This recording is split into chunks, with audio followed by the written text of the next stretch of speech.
I attended schools here, and I married my wife, Becky, almost 38 years now, here in Roseman, and we have 2 children and 5 grandchildren.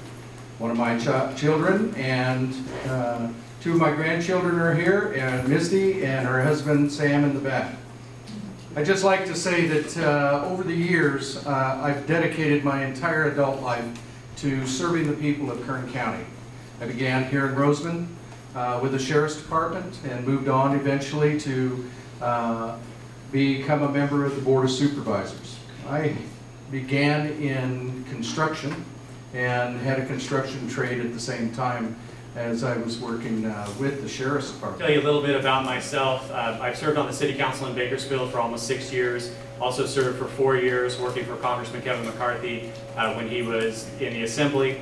I've been the District Director for Assemblymember Gene Fuller for the last 4 years, and Gene Fuller is going to be the next state senator that represents this area. My wife Christina and I have 2 small boys. Zachary just turned 4, Robert's 22 months. Christina is a native of Ridgecrest, and as well as about 100 family members that she has over there in Ridgecrest. And so I met her in working as the field representative for Kevin McCarthy. I worked in East Kern, Ridgecrest, Tehachapi, and other areas. And when I was 30, I ran for city council. And I went door to door and I talked to folks about what was important to them, and that's a lot of what I've been doing on this campaign as well. We have to start looking at our regulatory environment. Rightly so, we have a responsibility as a government to make it easy for you to do your business.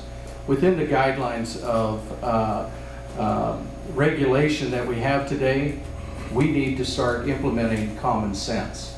Common sense approaches to the application of whatever rules and regulations that are killing our business. We need to find the ways to stay within the spirit of the law and not by the letter of the law, and start implementing the common sense to allow you to do your business. In California, we have a business climate that drives people out, and we know that. They're going to our neighboring states, Arizona, New Mexico, Texas, you name it.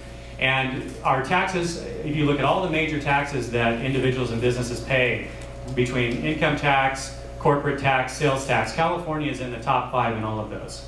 And what we need to do is, knowing on a local governmental level, as a county supervisor, we can go up to Sacramento, we can create a coalition with other counties through the Association of Counties, League of Cities, and make that case. But unless Sacramento fixes some of those issues, then the larger problem is not going to be solved. So what I want to do is look and see what are the tools that are in our toolbox as a local governmental agency that we can employ to try and bring businesses here. And that's why I talked about the enterprise zones. We can establish these targeted tax areas, which will give tax breaks for businesses that have certain types of industries. We've seen a lot of cities and counties that have employed that. To fend off the politicians in Bakersfield from trying to turn Eastern Kern into one district, and myself and Supervisor McQuiston successfully fended that off because we recognized early that two votes in East Kern were a heck of a lot better than 1 vote.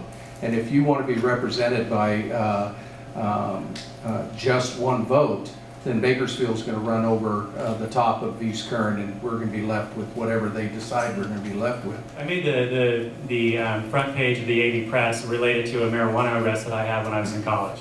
And throughout the course of this campaign, I've had a lot of folks that have been digging into my background. I've taken on some powerful foes as an elected official.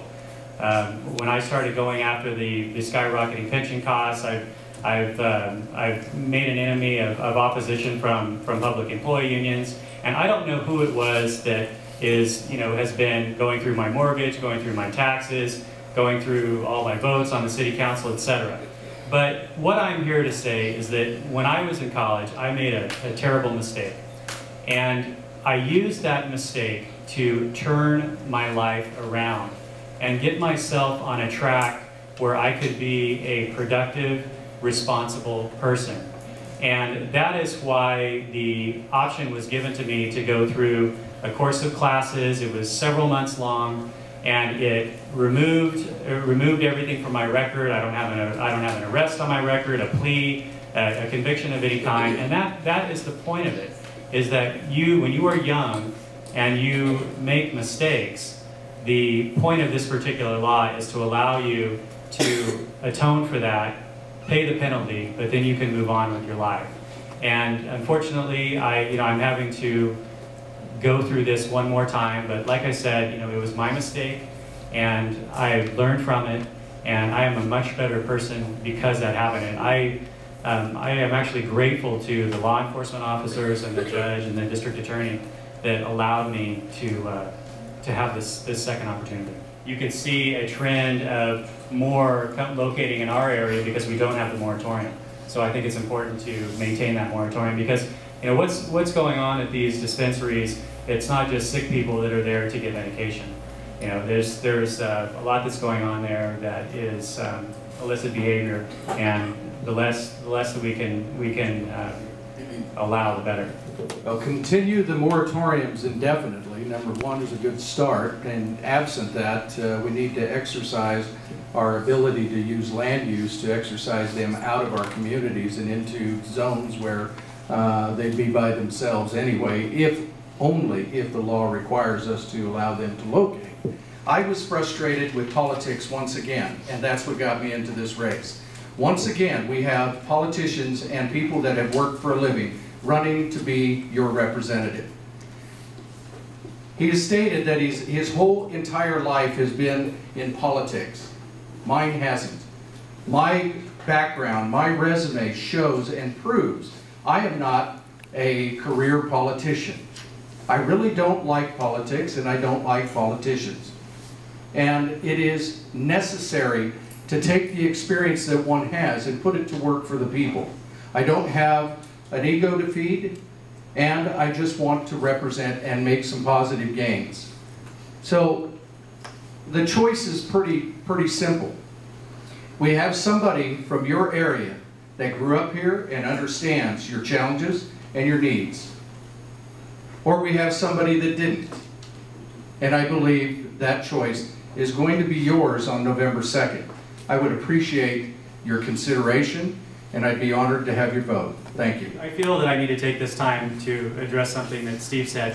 Folks, this isn't smoke and mirrors when I'm talking about the retirement costs and the money from the government unions that are in this race. The county's retirement costs were $50 million in 2005. They're $191 million today. They're going to be projected by the county's actuary that heads the retirement system. They're going to go from $190 million today to $278 million in fiscal year 2013-2014. That increase from $191 million to $280 million is assuming a 7.75% rate of return on the investments in that retirement plan. And so in this economy, those are very rosy projections, but even if you were going to accept that you were going to see that level of return on investment, you can see how fast these costs are going up. Now, these government unions fund political campaigns so they can get elected officials in office that will do as they wish. They have spent $200,000 in this race thus far.